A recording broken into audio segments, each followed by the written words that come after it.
Oscar before the industry knows what to do? What happens when an actor wins an Oscar before the industry knows what to do with him? At 29, Adrien Brody became the youngest Best Actor winner ever for The Pianist, a role he was so committed to that he lost 30 pounds and abandoned almost everything in his life for it. That win should have been the moment his career truly began.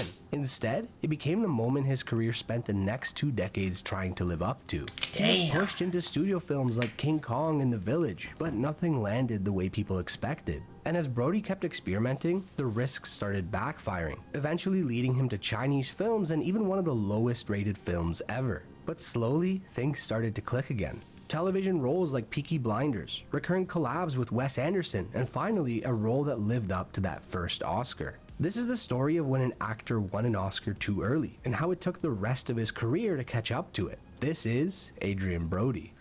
I never knew Adrien Brody's name, but I always thought he was a great actor. When I'd see him in movies, I'd be like, yeah, this guy got it. Kind of actor, like the kind willing to disappear into strange characters. Just in general, though, like you'd see him in the movie, you'd be like, yeah, it's a good actor. Take risks most young actors wouldn't touch. But early in his career, one of the films that was supposed to launch him almost did the exact opposite. Yet he came back stronger than ever. Born in Queens, New York in 1973, Brody seemed destined for something creative. His father was a retired history professor and painter, and his mother was a photographer. She remembered him coming home as a kid and acting out the people he met, copying exactly how they spoke. He performed magic shows at birthday parties as the amazing Adrien, but acting was always the focus. By 13, he was taking classes and later attended LaGuardia, New York's top performing arts high school, where he gained serious theater experience and appeared off-Broadway. Around this time, he appeared in the TV film Home at Last and made his film debut in 1989's New York Stories, appearing in Francis Ford Coppola's segment of the anthology, which also featured segments directed by Woody Allen and Martin Scorsese.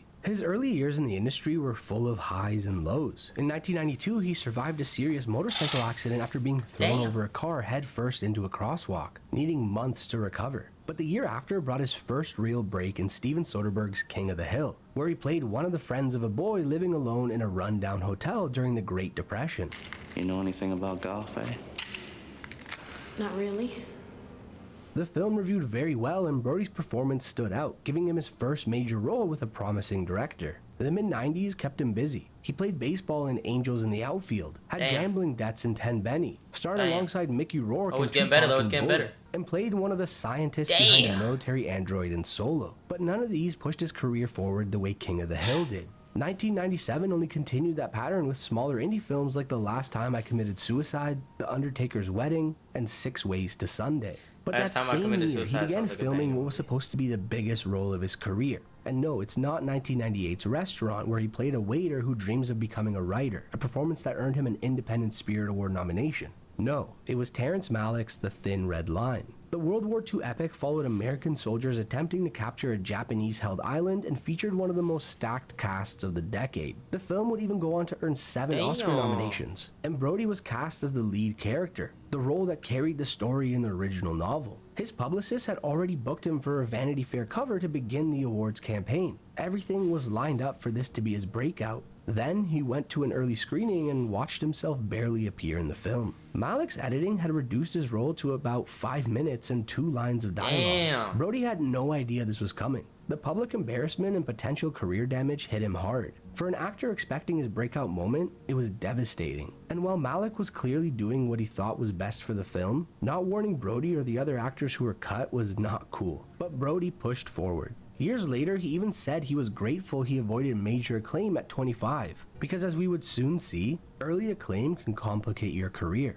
By 1999, he was busier than ever. In Spike Lee's Summer of Sam, we're gonna party like it's returning to his neighborhood during the Son of Sam serial killer panic in 1977 New York. My life is over, man. You don't gotta worry about that. You don't gotta worry about... What's the dude that just used to shoot people? He knew nothing about punk culture beforehand, but dove into the research and even broke his nose during a fight scene. In Oxygen, he played a man who buried a woman alive for ransom, going so far as to get real braces instead of wearing fake ones. And in Liberty Heights, he played the older brother in a Jewish American family growing up in 1950s Baltimore. It was one of his strongest years yet. If The Thin Red Line had launched him the way he was expecting, he might have never taken the kinds of roles that came next, but it was those roles that eventually led to his biggest opportunity. In Bread and Roses, he played a union organizer helping janitors in Los Angeles, even going undercover with real union members for research. And in Harrison's Flowers, he played a young war photographer traveling through Bosnia. The film flopped, but it caught the attention of Roman Polanski, who would soon cast him in his next project.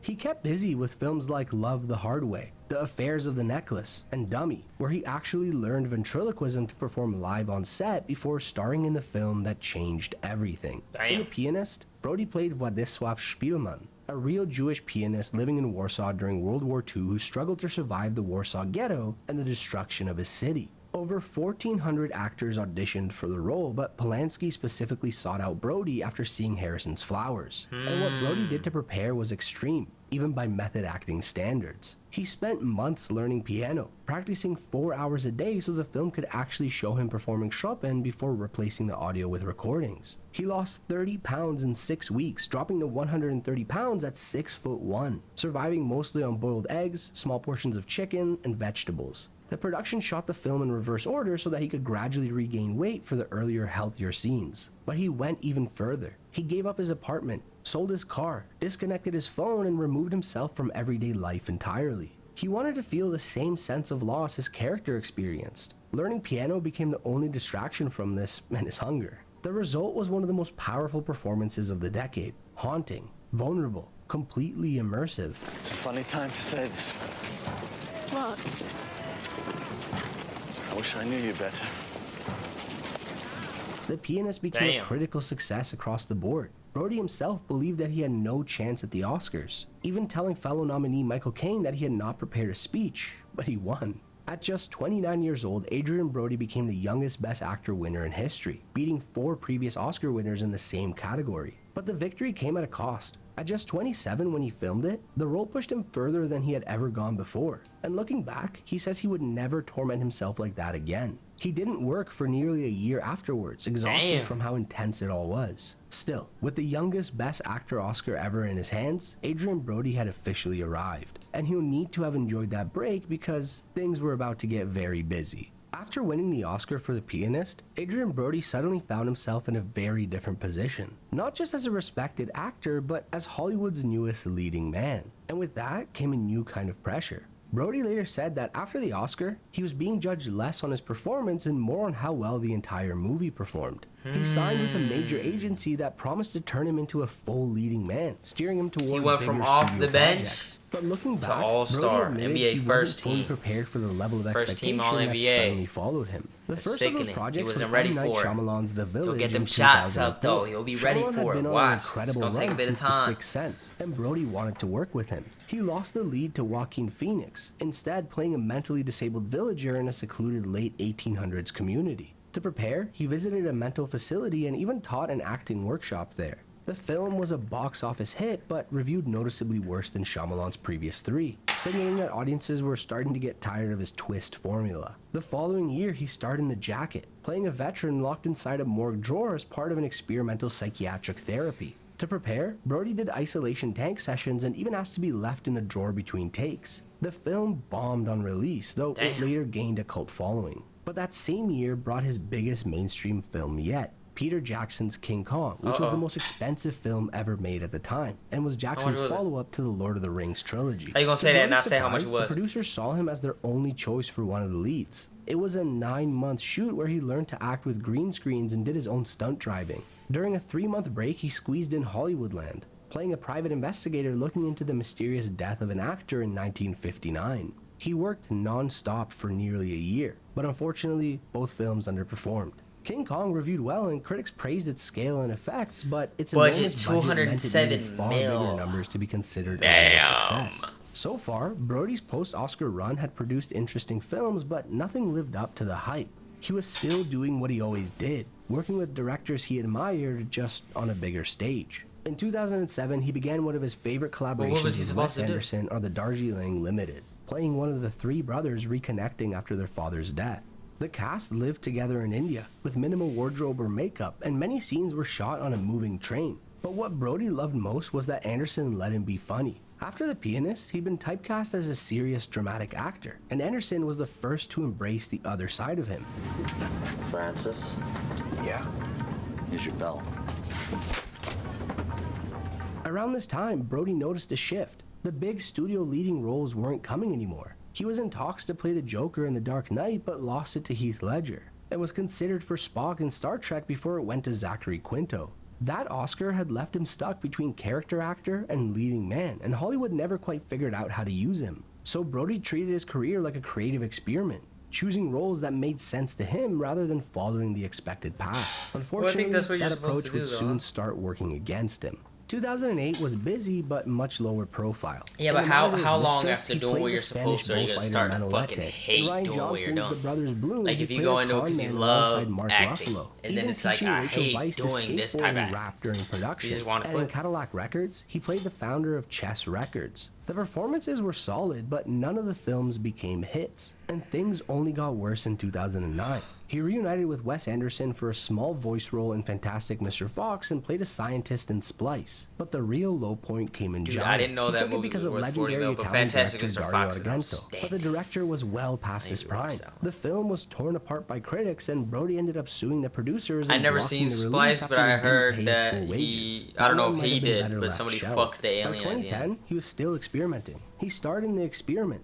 the poorly reviewed High School, and Wrecked, where he spent nights alone in the winter woods to get into character. But the film that best captures this whole stretch is Predators. He was offered the role of a scientist in the reboot, the safe and expecting casting for someone like him. But instead of taking it, Brody pushed back and argued for the lead. He argued that the role needed intelligence and toughness more than it needed a bodybuilder physique. The producers eventually agreed to keep it different from the original, and he still put on 25 pounds of muscle. The film did well at the box office, and critics actually liked him in the action role.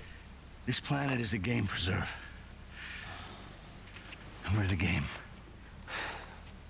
Brody called it a personal win. Not because it was a hit, but because it let him break out of the box Hollywood had been trying to keep him in. But it was still just one win in a sea of misses. And the next stretch of his career would push him even further from that Oscar before bringing him back to his peak like he never left. The early 2010s are where Adrian Brody's career hit its lowest point, but it's also where the rebuild quietly began. He came out strong. In 2011's Detachment, he got it out of the mud, great grind like the Grizzlies, teacher drifting from school to school. It's exactly the kind of role he thrives in, emotional and soulful, and many still consider it one of his most underrated performances. For the rest of our lives, the powers that be are hard at work, dumbing us to death. That same year, he had a small but memorable role as Salvador Dali in Woody Allen's Midnight in Paris. Then things got messy. In 2012, he appeared in the Chinese film Back to 1942, the first of several overseas projects that felt more like paychecks. The year after came Inappropriate Comedy, directed by Vince Offer, the ShamWow guy, which scored a 1 on Metacritic. Oh my God. One of the lowest scores ever. With the 10 it's the kind mil. of credit that's hard to explain on a resume that includes the youngest Best Actor Oscar. He also appeared in Third Person that year, another flop. His one great film during that stretch came in 2014 when he reunited with Wes Anderson for the Grand Budapest Hotel, playing the villain, the son of a wealthy woman who's furious that a hotel concierge inherited her painting. By now, he understood Anderson's process much better, knowing which creative battles to push and which ones to let go.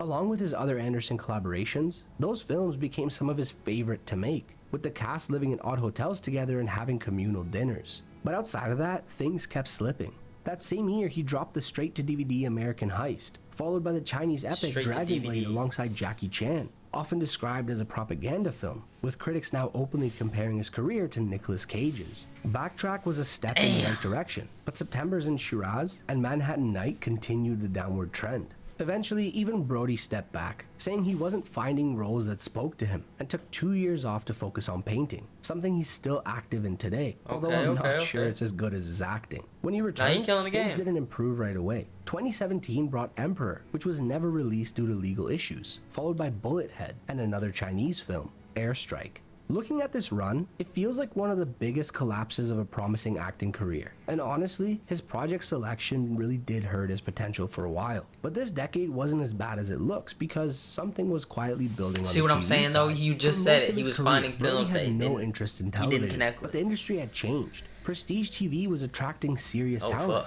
and the kind of mid-budget dramas he loved were disappearing from theaters. So in 2014, he gave it a try with the miniseries Eternal Sunshine of the Spotless Mind, legendary escape artist. It was a perfect fit given his That's childhood the love of picture magic, on my, and he performed many of the stunts himself. That's the logo photo on my. That's the profile pic on my. In 2017, he joined the 4th season of Peaky Blinders as Luca Changretta, an Italian-American crime boss hunting Tommy Shelby, a genre he grew up loving and clearly enjoyed stepping into. I heard you dress well, Mr. Shelby, but now I see.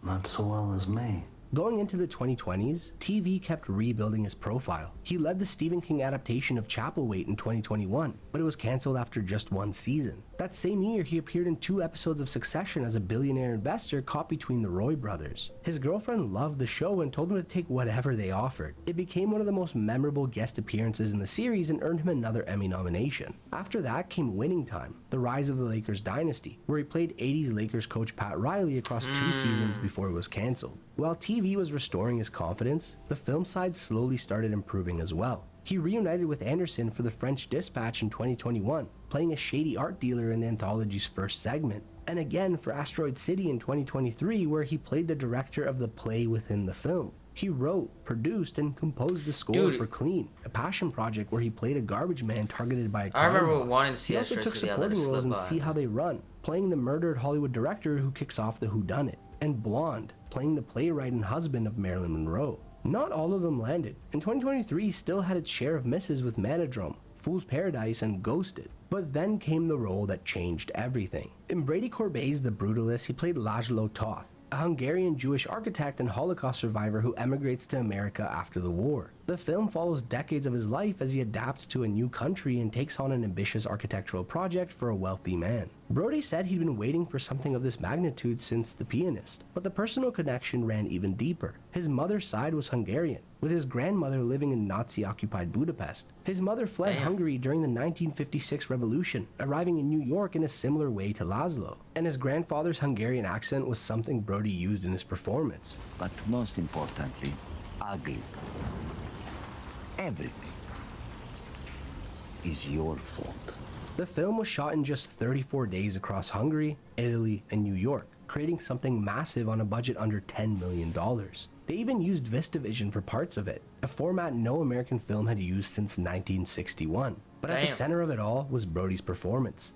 Devastating, yet commanding, with many calling it the best work of his career. And the Academy agreed. After more than 2 decades without a nomination, Adrien Brody won Best Actor again. Damn! I didn't know. Well, I don't Best pay Actor attention Oscars to that from his first 2 nominations. Shout out to bro, he also defended his record as the youngest winner, beating frontrunner Timothée Chalamet, who would have broken it, and delivered the longest acceptance speech in Oscar history at 5 minutes and 40 seconds. Let him get the time off, bro. He made his London theater debut in The Fear of 13. I thought he got caught up, man. I was shit, man. I'm rooting for you, dog. What's going on? Olivier Award nomination. The craziest part of this comeback is that it wasn't a reinvention like what happened with Matthew McConaughey. The Brutalist was exactly the kind of film Brody was always built for, a deeply personal, immersive role that played to all of his strengths. Just like The Pianist. His career didn't need a new direction, it just needed the right role to come along again. And he still hasn't accepted a role since winning, making sure the next one counts. And that's been his career so far.